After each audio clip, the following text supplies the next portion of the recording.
Good morning students, this side Sonam Gupta, your chemistry teacher. Now students, आज हम solution chapter का एक नया पार्ट पढ़ेंगे जो है ideal and non ideal solutions. ठीक है स्टूडेंट्स, हमको पता है कि बाइनरी सॉल्यूशंस क्या होते हैं. वो सॉल्यूशंस होते हैं जिनमें एक सॉल्यूट और एक ही सॉल्वेंट होता है. ठीक है, दो solution which have one solute and one solvent are called as binary solutions. Now binary solutions को दो पार्ट में डिवाइड किया गया, ideal and non ideal solutions. Basically हमने पढ़ा है कि आइडियल सॉल्यूशंस वो होते हैं जो कि रॉल्स लॉ फॉलो करते हैं, बट इसके अलावा भी कुछ पॉइंट्स हैं जिनके बारे में हम जानकर ideal and non ideal solution को डिफ्रेंशिएट कर सकते हैं. So let's begin. पहला फैक्टर है Rawls law. Rawls law that means PA बराबर P0 into XA. Rawls law basically कहता क्या है कि किसी भी सॉल्यूशन में वोलेटाइल कंपोनेंट का पार्शियल वेपर प्रेशर उसके डायरेक्टली प्रोपोर्शनल होता है उसके मोल फ्रैक्शन के, और अगर PA प्रोपोर्शनल है XA के, प्रोपोर्शनलिटी का साइन हटाएंगे तो यहाँ पर आएगा P0A इंटू XA. ओके, तो अगर कोई सॉल्यूशन इस चीज़ को फॉलो कर रहा है, इस लॉ को फॉलो कर रहा है, तो वो आइडियल सॉल्यूशन होगा. ठीक है, आइडियल सॉल्यूशन. अगर वो इसको फॉलो नहीं कर रहा है तब वो क्या कहलाएगा, नॉन आइडियल सॉल्यूशन. इस केस में वो होगा नॉन आइडियल सॉल्यूशन. नेक्स्ट है इंटरैक्शन. इंटरैक्शन एक बहुत इंपॉर्टेंट पॉइंट है आइडियल और नॉन आइडियल सॉल्यूशन को डिफ्रेंशिएट करने में. Now students, we know that कोई भी सॉल्यूशन अगर AA एंड BB से मिलके बना है तो अल्टीमेटली सॉल्यूशन AB होगा. यहाँ पर इंटरैक्शन मतलब फोर्स से बोला जा रहा है. ठीक है, अगर A और A का इंटरैक्शन B और B का इंटरैक्शन बराबर है AB के इंटरैक्शन के, तब वहाँ पे आइडियल सॉल्यूशन होगा. दैट मीन्स जितना फोर्स इसमें था, जितना फोर्स इसमें है, उतना ही फोर्स इसमें भी होगा, उतना ही इंटरेक्शन, उतनी ही अच्छी बॉन्डिंग इसमें भी होगी.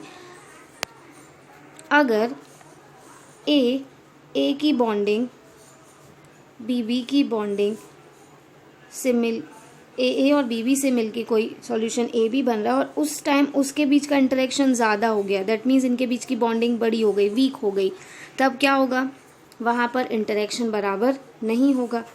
इस केस में एक और चीज़ हो सकती है, मे बी इंटरेक्शन छोटी हो जाए, दैट मीन्स उनके बीच का बॉन्ड छोटा हो जाए. तो इन दोनों ही केसेस में नॉन आइडियल सॉल्यूशंस बनेंगे, और अगर इंटरेक्शन बराबर है तो आइडियल सॉल्यूशंस बनेंगे.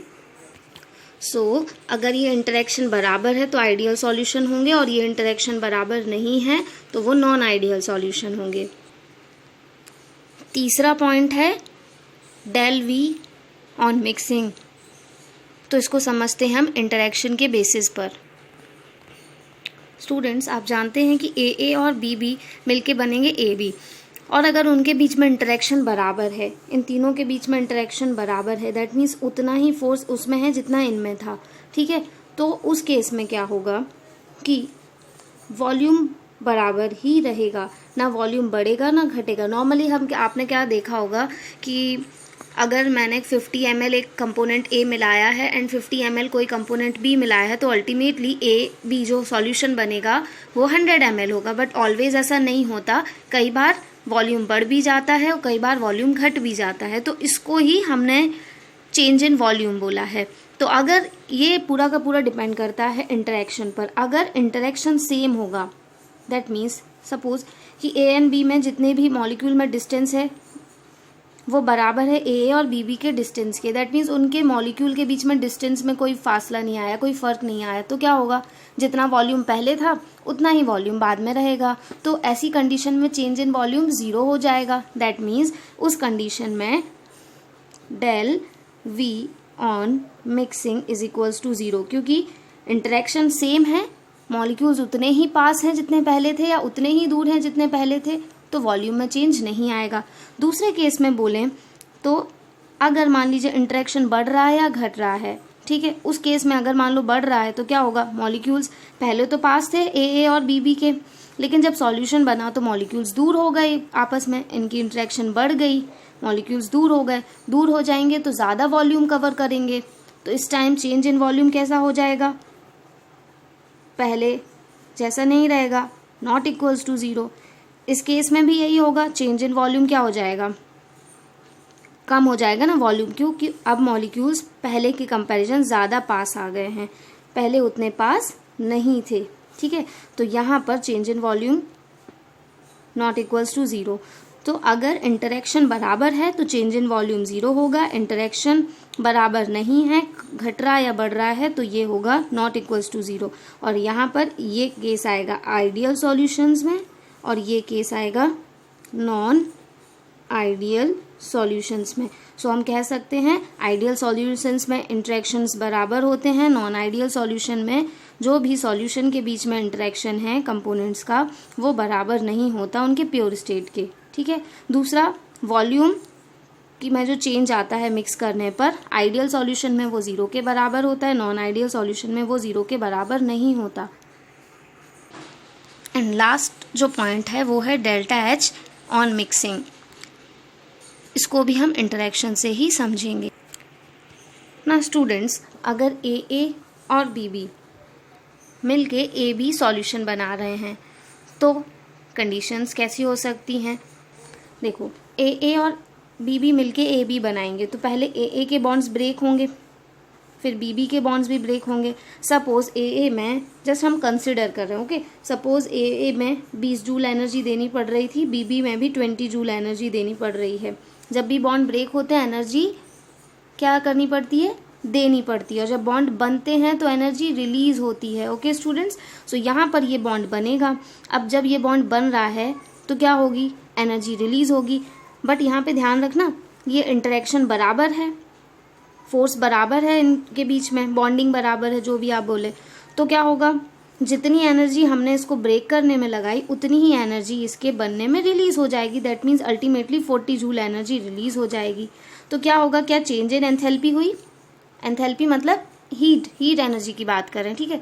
तो क्या चेंज इन एंथैल्पी हुई, नहीं हुई। तो ऐसे केस में डेल H मिक्सिंग बराबर हो जाता है 0 और ये कंडीशन होती है आइडियल सॉल्यूशंस की।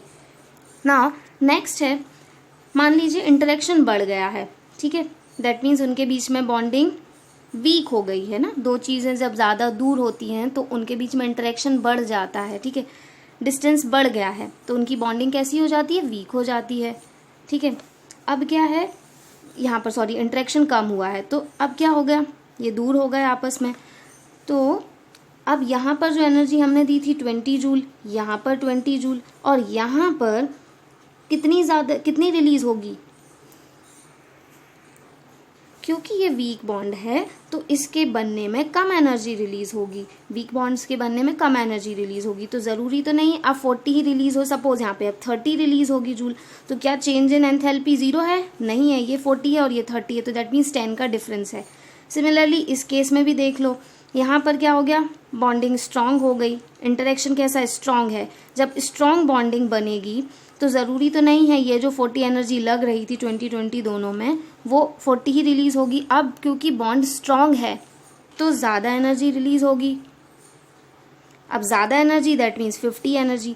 तो क्या चेंज 0 है, नहीं, अभी भी डिफरेंस आ रहा है, तो दैट मीन्स चेंज 0 नहीं है, दैट मीन्स जो एंथैल्पी का चेंज है वो 0 के बराबर नहीं है। इस केस में देखो 10 का डिफरेंस है, इस केस में भी 10 का डिफरेंस है, that means not equals to 0। तो ऐसी कंडीशन में बनते हैं non ideal solutions. So students, हमने पढ़ा रॉल्स लॉ को फॉलो करने वाले आइडियल सॉल्यूशंस, रॉल्स लॉ को नहीं फॉलो करने वाले non ideal solutions. Next interaction, जब इंटरेक्शन सेम हो, इंटरेक्शन मतलब ए और बी जो सॉल्यूशन है उनके बीच में जो बॉन्डिंग हो, फोर्स हो या इंटरेक्शन हो वो बराबर हो उनके प्योर स्टेट में जो कंपोनेंट्स हैं उनके फोर्स के बराबर, तब वो होंगे आइडियल सॉल्यूशन। और अगर ये जो फोर्स है ये बराबर नहीं होगा या इंटरेक्शन उतना नहीं होगा जितना प्योर स्टेट में था तो वो नॉन आइडियल सॉल्यूशंस कहलाते हैं। तीसरा पॉइंट था डेल्टा वी, जब डेल्टा वी 0 के बराबर होगा तो आइडियल सॉल्यूशन, 0 के बराबर नहीं होगा तो non ideal solutions. Delta H 0 के बराबर होगा तो आइडियल सॉल्यूशन, और डेल्टा H मिक्सिंग जब 0 के बराबर नहीं होगा तो नॉन आइडियल सॉल्यूशन। और ये दोनों फैक्टर्स केवल और केवल इंटरेक्शन पे डिपेंड करते हैं। अभी हम समझ चुके हैं इनको। लास्ट पॉइंट है स्टूडेंट्स एग्जाम्पल्स का। तो एग्जाम्पल्स, आइडियल सॉल्यूशंस कैसे चीज़ों से सॉल्यूशंस बनाते हैं। तो आइडियल सॉल्यूशन में जो भी सॉल्वेंट और सॉल्यूट होते हैं, ठीक है, दोनों ही सेम नेचर के होते हैं, या तो दोनों पोलार होंगे या तो दोनों नॉन पोलार होंगे। और दूसरा, ये दोनों सेम साइज के होते हैं। अगर साइज में डिफरेंस हो जाएगा तो वो नॉन आइडियल सॉल्यूशंस बनाने लगेंगे। तो अगर ये दोनों कंडीशंस सेम हैं, ठीक है, तो वो आइडियल सॉल्यूशंस के एग्जाम्पल होंगे, और सेम नहीं है तो वो नॉन आइडियल सॉल्यूशंस के एग्जाम्पल होंगे। एग्जाम्पल्स हम देख लेते हैं। देखिए, ये है मिथेनॉल और ये है इथेनॉल। यहाँ पे दोनों ही पोलार नेचर के हैं और दोनों में साइज भी देख लेते। देखिए, इसमें एक कार्बन है, इसमें 2 कार्बन, मतलब दोनों में सिर्फ 1 कार्बन का डिफरेंस है। तो अगर मैं इसकी जगह प्रोपेनॉल ले लेती तो वो आइडियल सॉल्यूशन नहीं बनाता, क्योंकि कार्बन 2 और बढ़ जाते। जब ज़्यादा कार्बन बढ़ गए दैट मीन्स साइज में बहुत डिफरेंस आ जाएगा, तो वो वहाँ नहीं होता। तो इस केस में दोनों की पोलैरिटी सेम है, दोनों का साइज अप्रॉक्सीमेटली सेम है, तो वो आइडियल सॉल्यूशंस होंगे। बेंजीन एंड टॉलिन भी आप जानते हैं, बेंजीन एंड टॉलिन में क्या होता है, केवल एक CH3 बेंजीन के ऊपर अटैच होता है, तो उस केस में यहाँ पर भी साइज सेम है। एनहेक्सेन एंड हेप्टेन में भी आइडियल सॉल्यूशंस ही, वो भी आइडियल सॉल्यूशंस ही हैं, ठीक है। ये C2H5Cl एंड C2H5Br, ठीक है। अब यहाँ पर देखिए, अगर मैं Br की जगह आयोडीन लगा देती तो ये आइडियल सॉल्यूशन नहीं होता। क्यों? क्योंकि देखिए, fluorine then chlorine then bromine then iodine, then chlorine और ब्रोमीन अप्रॉक्सीमेटली सेम साइज के हैं, एक के बाद एक आता है। क्लोरीन के बाद ब्रोमीन आता है, लेकिन ब्रोमीन के बाद आयोडीन आता है। तो अगर मैं सोचूं मैं ब्रोमीन हटा के आयोडीन लगा दूं तो वहाँ पर वो आइडियल सॉल्यूशन नहीं होगा, क्योंकि साइज में बहुत डिफरेंस आ जाएगा, ठीक है। ऐसे ही benzyl chloride, benzyl bromide, C6H5Cl and C6H5Br, तो यहाँ पर भी ये आइडियल सॉल्यूशंस है। नॉन आइडियल सॉल्यूशंस में क्या होगा कि यहाँ पर दोनों ही डिफरेंट नेचर के होंगे, दोनों ही डिफरेंट साइजेस के होंगे। तो ये सारे जो एग्जांपल्स हैं वो नॉन आइडियल सॉल्यूशंस के हैं। तो एग्जांपल्स रटने की ज़रूरत नहीं है, बस एक कॉन्सेप्ट याद रखें कि आइडियल और नॉन आइडियल सॉल्यूशंस में क्या होता है। आइडियल सॉल्यूशंस में हमेशा सेम नेचर के या सेम साइज़ के सॉल्यूशंस बनाते हैं आइडियल सॉल्यूशंस को, और जो डिफरेंट साइज़ के होंगे, डिफरेंट नेचर के होंगे, ठीक है, वो कैसे सॉल्यूशंस को बनाएंगे, नॉन आइडियल सॉल्यूशंस को। एंड स्टूडेंट, एक चीज़ ध्यान रखना कि आइडियल सॉल्यूशन का जब ग्राफ होता है तो ये उसमें पहला कंपोनेंट है A और दूसरा कंपोनेंट है B। यहाँ पर A का मोल फ्रैक्शन 1 है बट B 0 है। सिमिलरली यहाँ पर A का मोल फ्रैक्शन 0 है एंड B 1 है। तो यहाँ पर अगर मैं उनका वेपर प्रेशर क्रिएट करूँ तो A का वेपर प्रेशर होगा ये, B का वेपर प्रेशर होगा इस साइड, ठीक है, यहाँ से इस साइड, क्योंकि ये वेपर प्रेशर की एक्सिस है, ये मोल फ्रैक्शन की।